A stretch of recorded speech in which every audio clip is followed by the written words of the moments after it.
नमस्कार. तर महाराष्ट्रामध्ये आपलं सर्वांचं स्वागत आहे. सध्या छत्रपती संभाजीनगर महानगरपालिकेची निवडणुकीची जी रणधुमाळी सुरू आहे आणि आजचा शेवटचा दिवस आहे. आपल्यासोबत आज बोलण्यासाठी प्रभाग क्रमांक 10चे उमेदवार तेजस्वी वारी आहेत, ज्यांना भाजपकडून उमेदवारी नाकारण्यात आलेली आहे आणि सध्या त्यांच्या विरोधातच प्रचार चालू असल्याचे सध्या त्यांचं म्हणणं आहे. आपण त्यांच्याकडून जाणून घेऊया की या निवडणुकीमध्ये त्यांचं विजन काय आहे, या प्रभागामध्ये ते उभे आहेत त्यांचं विजन काय आहे, तर जाणून घेऊया. काय सांगाल, आपण सध्या प्रभाग क्रमांक 10 मधून उभा आहात, आपलं काय विजन आहे आणि काय सांगू इच्छित आपण? निश्चितपणे मी धनुष्यबाण या चिन्हावर प्रभाग क्रमांक 10 मधून क गटामधील सर्वसाधारण पुरुष या गटामधून मी धनुष्यबाण या चिन्हावर यावेळीची छत्रपती संभाजीनगर महानगरपालिकेची निवडणूक लढवत आहे. गेल्या 10 वर्षापासून मी करत आलेलो काम सामाजिक क्षेत्रात असेल, शैक्षणिक जीवनात असेल, युवकांसाठी जे काही माझं संघटन आहे त्या सर्व कामाची कुठेतरी जाणीव माझ्या मित्रांना झाली आणि त्यांचा असं सगळ्यांचा आग्रह होता की येणारी निवडणूक आपण लढली पाहिजे. त्यामुळे मी या निवडणुकीसाठी तयारीत होतो आणि इच्छुक होतो. त्यामुळे मला बाळासाहेब ठाकरे, हिंदू हृदय सम्राट बाळासाहेब ठाकरे, धर्मवीर आनंद दिघे साहेब आणि राज्याचे उपमुख्यमंत्री शिवसेनेचे प्रमुख श्री एकनाथजी शिंदे साहेब यांच्या आशीर्वादाने, छत्रपती संभाजीनगरचे सर्व स्थानिक नेत्यांच्या आशीर्वादाने मला उमेदवारी देण्यात आली. त्याबद्दल मी सर्वप्रथमतः त्यांचे मनापासून आभार मानेल आणि निश्चितपणे येणाऱ्या मतदानाच्या दिवशी धनुष्यबाण या चिन्हावर भरघोस मतदान करून जनता मला निवडून देईल आणि सेवा करण्याची संधी देईल असा मला या ठिकाणी विश्वास वाटतो. कारण मी एक सामान्य घरातील तरुण आहे. सामान्य घरातून येत असताना पाहिलेले स्वप्न पूर्ण करण्यासाठी मी जिद्दीने पळतो, कष्ट घेतो. त्यामुळे हे जनतेला माहिती आणि जनता माझ्या पाठीशी आहे, एवढं मला सांगावं. परंतु आपल्या समोर जे आहे तर आता प्रभागामध्ये तीन जे नगरसेवक आहेत त्यांचा अनुभव आहे आणि आपण नवखी म्हणून असा सुद्धा प्रचार केला जातात की बाबा या क्षेत्राची आपल्याला कमी जाण आहे, एका पक्षासोबत आपण राहिला आणि दुसऱ्या पक्षात गेला म्हणून असा सुद्धा अपप्रचार आपल्याबद्दल केला जात आहे. काय बघता आपण, कसं बघता? हे बघा, समोर कोण आहे यापेक्षा माझी लढत कोणाशी व्यक्तिगत नाही, पण मी जनतेची सेवा करण्यासाठी आणि माझ्या प्रभागाचा विकास व्हावा. आणि मी एक इंजिनियर आहे, मी स्वतः सॉफ्टवेअर इंजिनियर आहे. मी शालेय शिक्षणापासून राजकारणामध्ये असो समाजकारणामध्ये काम करत आलेलो आहे. मी भारतीय जनता पार्टीमध्ये असताना, आपण आता उल्लेख केला की एका पक्षासोबत होतात, हो निश्चितपणे होतो आणि जिथे होतो तिथे निश्चयाने होतो. कधीही त्या ठिकाणी कुठेही मी गद्दारी केली नाही. मला काही गोष्टी बोलायच्या नाहीत, पण मी भारतीय जनता युवा मोर्चाच्या शहराचा सचिव होतो, नंतर उपाध्यक्ष होतो, सरचिटणीस होतो. 3 विधानसभा, 2 लोकसभा या तिन्ही निवडणुकीमध्ये मी अहोरात्र माझ्या घरावर, माझ्या व्यवसायावर तुळशी पत्र ठेवून या ठिकाणी मी काम केलं. मी आज एक 30 वर्षाचा युवक या निवडणुकीमध्ये उभारलं आणि माझ्याबद्दल जे काय बोललं जातं या गोष्टीचं दुःख आहे की जे बोलतायत ते काही काळी माझे आपले होते. मी कोणाचं नाव घेणार नाही या ठिकाणी, पण मनापासून ज्यांना स्वतःचं विठ्ठल मानलं, ज्यांच्यावर जीवापाड प्रेम केलं, आज ते माझ्या विरोधात कोणत्या भाषेत लोकांना बोलतायत, सांगतायत, हे ऐकल्यानंतर राजकारणाची किळस येते की राजकारण या थराला जाऊ शकतं असं आयुष्यात कधी वाटलं नव्हतं. माझ्या नातेवाईकांना मी सगळ्यात जास्त मी आज माझ्या मित्रांचे आभार मानेन की जे माझ्या शैक्षणिक जीवनापासून माझ्या सोबत होते, आज तेच मित्र माझ्या सोबत खंबीरपणे उभे आहेत. मी ज्यांच्यासाठी जीवाचं रान केलं, अहोरात्र फिरलो, आज माझी अवस्था ही महाभारतातल्या कर्णासारखी झाली. मी ज्यांना आपलं मानलं ते सगळेच माझ्या समोरून उभे आहेत. पण श्रीरामाचं धनुष्यबाण हाती घेतल्यावर नेमका बाण चालू कसा, कारण माझे समोर सगळे आपलेच आहेत. पण निश्चितपणे जो शिवसेनेने माझ्यावर, संघटनेने विश्वास दाखवलाय त्याला मी तडा जाऊ देणार नाही. प्रचंड मताने मी या ठिकाणी जनतेच्या आशीर्वादाने निवडून येईल आणि जनतेची सेवा करेल. पण दुःख या गोष्टीचं आहे की जसं कर्णाला एकटं पाडलं गेलं तसं माझे आपलेच माझ्या विरोधात लढतायत. आपण आपण आता भाऊ झालेला आहात, आपल्याला असं वाटतं की मी कुठेतरी ज्यांच्या सोबत काम केलेलं आहे ते माझ्या विरोधात बोलताय, कसं वाटतं जर आपल्याबद्दल असं अपप्रचार करताय किंवा बोलताय, किंवा काय वाटतं आपल्याला? आज त्यांच्या सोबत आपण फिरलेला आहे, त्यांच्यासोबत वेळ घालवलेला आहे, आणि आज तुमच्यावर समजा ही वेळ आलेली आहे, तर आपण भाऊ झालेला आहे, आपल्या डोळ्यात अश्रू सुद्धा तळताना दिसतंय आपल्या. नाही, त्या गोष्टीचं दुःख आहे. आठवतात, सगळ्या दिवस आठवतात, सगळ्या गोष्टी आठवतात. आणि मी कधी राजकारण केलं नाही. ज्यांच्यासोबत होतो प्रामाणिकपणे लढलो. ज्यांना मी विठ्ठल मानलो होतं त्यांच्याबद्दल आदर आजही आहे, नेहमी राहील.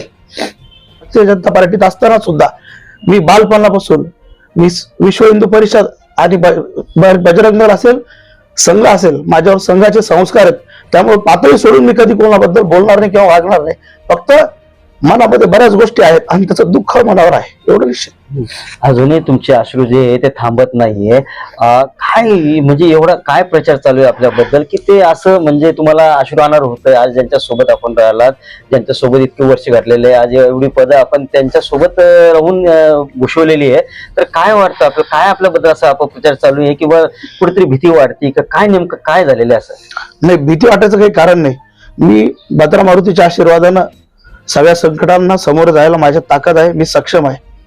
त्यामुळे घाबरत मी कोणाला नाही. नाही, वाडामध्ये प्रभागामध्ये त्यांना भीती वाटते की तुम्ही कुठेतरी त्यांना स्पर्धक झालेला आहात, तर काय आज आपल्या सोबत राहणारा जो माझा मित्र होता किंवा हे होता, हा माझा स्पर्धक आहे, आज तो शत्रू झालेला आहे, असं काही वाटतं का? साहेब, त्यांना काय वाटतं हे मला माहित नाही, पण माझ्या आई वडिलांचे माझ्यावर हे संस्कार नाहीत की ज्यांच्या सोबत इतके दिवस राहिलो, आपुलकीने प्रेमाने राहिलो, त्यांच्या विरोधात मी काही बोलावं असे माझे बिलकुल माझ्यावरचे माझ्या घरच्यांचे संस्कार नाहीत. माझी कोणाबद्दलच काही तक्रार नाही. मी कोणावर व्यक्तिगत जाऊन टीका करणार नाही. फक्त आधी म्हणलो तेच म्हणतोय की कोणाला काय वाटतंय यात मी जाणार नाही. पण माझं काम येणाऱ्या काळात मी निवडून आल्यानंतर निश्चितपणे जनतेची सेवा करायला अहोरात्र स्वतःला झोकून देईल. आणि धनुष्यबाण या चिन्हावर मला संधी मिळाली, मी त्यावर ठाम राहील. आणि मी माझ्या संघटनेने, ज्या पक्षाने, शिवसेनेने मला जबाबदारी दिली एवढी मोठी, ते धनुष्य ताकदीनं पेलेन आणि त्यांच्यासोबत निष्ठेने आणि प्रामाणिकपणे आयुष्यभर राहील. बरं, आता सध्या आपण प्रचार करत फिरत आहात, प्रभागामध्ये कसा प्रतिसाद मिळतोय? काय भावना आहे नागरिकांच्या? किंवा आपण एक तरुण तडफदार आहे, इंजिनियर आहे, एक सुशिक्षित आहेत, काय वाटतं आपल्याला याबद्दल? नाही, निश्चितपणे लोकांचा प्रतिसाद खूप चांगला आहे. आणि मी पुन्हा सांगेन की माझे नातेवाईक असतील, माझे मित्र परिवार असेल, आणि या प्रभागामधले जे ओळखीचे लोक आहेत की ज्यांना माहिती आहे की तेजस हा एक कार्यकर्ता होता. मी कधीच स्वतःला, आजही मी स्वतःला काही फार काही समजत नाही किंवा मी नाहीये, पण आणि कार्यकर्ता असल्यापासून लोकांच्या दारात जाणं, पोलशीट वाटणं, पॉम्पलेट वाटणं, पक्षाचा कार्यक्रम असेल तर शिक्षक असताना कॉलेजला सुट्ट्या मारून मी बरेच वेळा लोकांना माहिती राहिल्या असतील याच्यात आलो, म्हणजे जनतेला माहिती आहे की बाबा हा कार्यकर्ता राहिलेला आहे. माझा कॅडर हा कार्यकर्ताच आहे. मी सुशिक्षित आहे, इंजिनियर आहे, पण ते माझं शिक्षण आहे. आणि जनतेमध्ये काम करत असताना मी नेहमी पक्षासाठी अहोरात्र झोकून काम केलं, हे सगळ्यांनी बघितलेलं आहे. त्यामुळे मला प्रभागामधले जे काही जुने सामाजिक कार्यकर्ते असतील, जुने राजकारणी असतील, सगळ्याच पक्षाचे मला सगळे ओळखतात आणि सगळ्यांचं माझ्यावर प्रेम आहे. मला प्रत्येक जण जीव लावतो, आपुलकीने बोलवतात. प्रचाराच्या दरम्यान मी जेव्हा जेव्हा दारावर गेलो, आपुलकीने बोलवलं. त्यांनी विचार केला नाही की हा कोण आहे, कुठे गेला. आणि जनतेचा प्रतिसाद माझ्या पाठीशी आहे. सर्व जण खंबीरपणे, माझा जनतेचा आशीर्वाद आहे. माझे सर्व आप्तिष्ट, मित्र, नागरिक, आमच्या भागातील सर्व माता भगिनी, माई माऊली, हे सर्वजण माझ्या पाठीशी आहेत आणि त्यांचे मी मनापासून ऋणी आहे, मी आभारी आहे. आणि माझ्या सर्व सहकाऱ्यांचा, की आज त्यांना एवढा त्रास होत असताना सुद्धा सगळे सहकारी माझ्यासोबत खंबीरपणे उभे आहेत. हे मी देवाचा मला आशीर्वाद आहे, गणपतीचा आशीर्वाद आहे, भद्रा मारुतीचा आशीर्वाद आहे, म्हणून मी लढू शकतोय. नाही तर माझ्यासारखा एक सामान्य घरातील तरुण की ज्याच्या वडिलांनी त्याच्या कोणीच कधी राजकारण पाहिलं नव्हतं, काही नव्हतं, आज एवढ्या ताकदीनं लढतोय, तर हे फक्त आणि फक्त देवाच्या आणि जनतेच्या आशीर्वादाने शक्य आहे. इतर मी काही फार मोठा नाही, मी खूप छोटा आणि सामान्य कार्यकर्ता आहे. बरं, आपल्या आता प्रभागामध्ये उभाटा गट असो, तुमचं एक शिवसेना असो, किंवा भाजप असो, किंवा वंचित बहुजन आघाडी, किंवा राष्ट्रवादी काँग्रेस असो, हे सर्व पक्ष आहे. तर आपली म्हणजे जी लढत आहे ती धनशक्ती विरुद्ध जनशक्ती असेल का कसं असेल? निश्चितपणे ही लढाई ही धनशक्ती विरुद्ध जनशक्तीची आहे आणि जनतेला सगळं माहिती आहे, कोण काय करतंय, काय होतंय, काय चालू आहे आणि आता कोण काय करत असेल, पण 5 वर्ष येणाऱ्या काळात आपल्या दारात आपला मुलगा म्हणून, आपला भाऊ म्हणून, आपला कार्यकर्ता म्हणून, आपला सेवक म्हणून कोण काम करू शकतं हे जनतेला माहिती आहे. आणि मी पहिले म्हणलं, आधी म्हणतो, मी फार छोटा आणि सामान्य कार्यकर्ता आहे. मी कार्यकर्ता म्हणूनच नेहमी काम करेन. माझ्यात कधी कोणत्या गोष्टीचा अहंकार येणार नाही.